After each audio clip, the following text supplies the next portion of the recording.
Kinetic molecular theory individual molecules की motion के base पर फिजिकल प्रॉपर्टीज़ को रिप्रेजेंट कर रही है।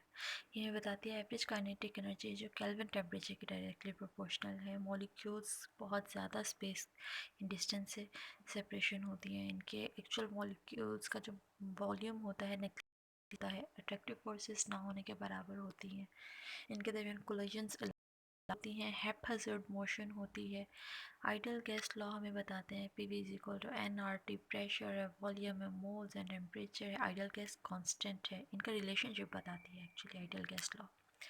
अब आइडियल गैस कांस्टेंट क्या है, यूनिवर्सल गैस कांस्टेंट क्या है, ये एक्चुअली एक ही कांस्टेंट के नेम है जो कि फिजिक्स में, इंजीनियरिंग में, अदर साइंसेस में हम आइडियल गैस लॉस कांस्टेंट के तौर पर यूज़ करते हैं। इसकी वैल्यू 8.314 जॉल पर केल्विन पर मोल होती है। देन बॉयल्स लॉ आता है हमारे पास। बॉयल्स लॉ हमें बताता है कि प्रेशर और वॉल्यूम का इन्वर्स रिलेशनशिप है अगर हम टेम्परेचर और नंबर ऑफ मोल्स को कांस्टेंट कर देते हैं।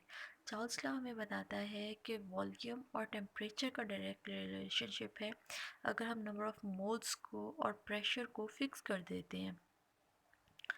उसके बाद एवोगेड्रो लॉ हमें बताता है कि डिफरेंट गैसेस के इक्वल नंबर ऑफ मोल्स लेते हैं तो उनका वॉल्यूम मस्ट बी इक्वल, यानी कि डायरेक्टली रिलेशनशिप है नंबर ऑफ मोल्स और वॉल्यूम का।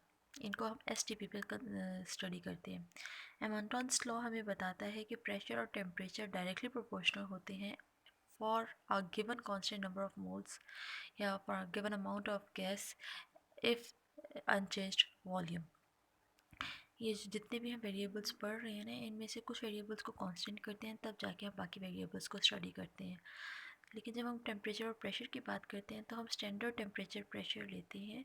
स्टैंडर्ड टेम्परेचर प्रेशर है क्या, स्टैंडर्ड टेम्परेचर हमारे पास 0 डिग्री सेल्सियस या 273 केल्विन होता है, जबकि प्रेशर हमारे पास 1 एटमॉस्फेयर स्टैंडर्ड प्रेशर कंसिडर करते हैं।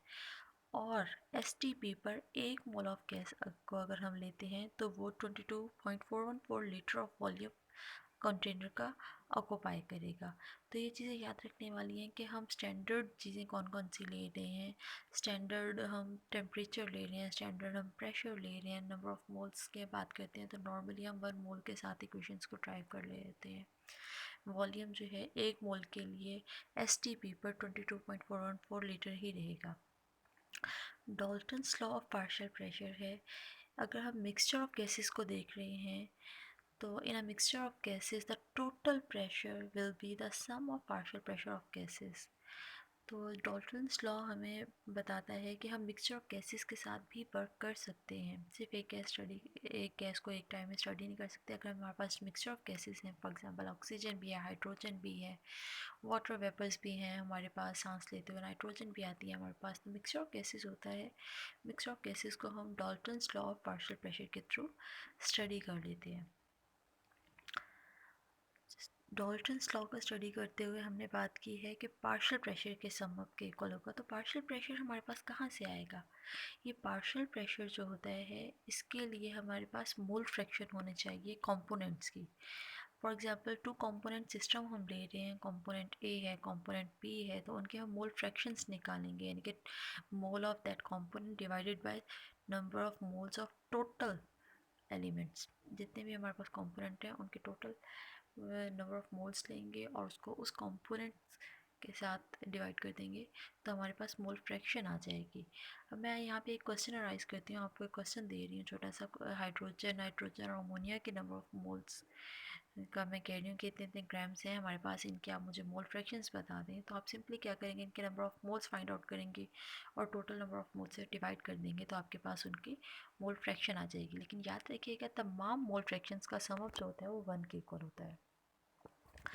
मोल फ्रैक्शन जो है उसको हम अगर टोटल प्रेशर के साथ मल्टीप्लाई कर देते हैं तो हमारे पास पार्शियल प्रेशर आ जाता है, और पार्शियल प्रेशर्स जो होते हैं उनको सम अप करने से हमारे पास टोटल प्रेशर आ जाता है, that will be equal all cases जो कंसिडर कर रहे हैं।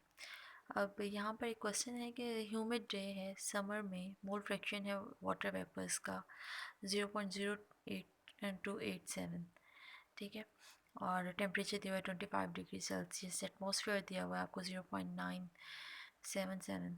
तो पार्शियल प्रेशर क्या होगा, इसके सिर्फ मोल फ्रैक्शन को मल्टीप्लाई करेंगे टोटल प्रेशर के साथ तो हमारे पास पार्शियल प्रेशर आ जाएगा। बिहेवियर ऑफ रियल गैसेस की अगर हम बात करते हैं तो दो फॉल्टी पॉइंट्स की वजह से अराइज करता है रियल गैसेस का डिफरेंट बिहेवियर। एक अट्रैक्टिव फोर्सेस होती हैं और दूसरा इनका एक्चुअल वॉल्यूम नेग्लिजिबल नहीं होता है। क्यों नहीं होता है? हाई प्रेशर जैसे हम करते हैं तो मॉलिक्यूल्स क्लोज आ जाते हैं। जैसे मॉलिक्यूल्स एक दूसरे के करीब आते हैं तो उनमें कुछ ना कुछ अट्रैक्टिव फोर्सेस क्रिएट हो जाती हैं। दूसरी बात ये कि जैसे हम वॉल्यूम कंप्रेस करते हैं यानी कि लोअर कर देते हैं वॉल्यूम, तो एक्चुअल वॉल्यूम नेग्लिजिबल नहीं रहता है गैस मॉलिक्यूल्स का एज़ कम्पेयर टू कंटेनर। उसको हम यहाँ पे ग्राफिकली रिप्रेजेंट कर रहे हैं कि अगर हम different real gases methane, hydrogen, ammonia को डिस्कस करते हैं तो यहाँ पर ये बिहेवियर शो करता है।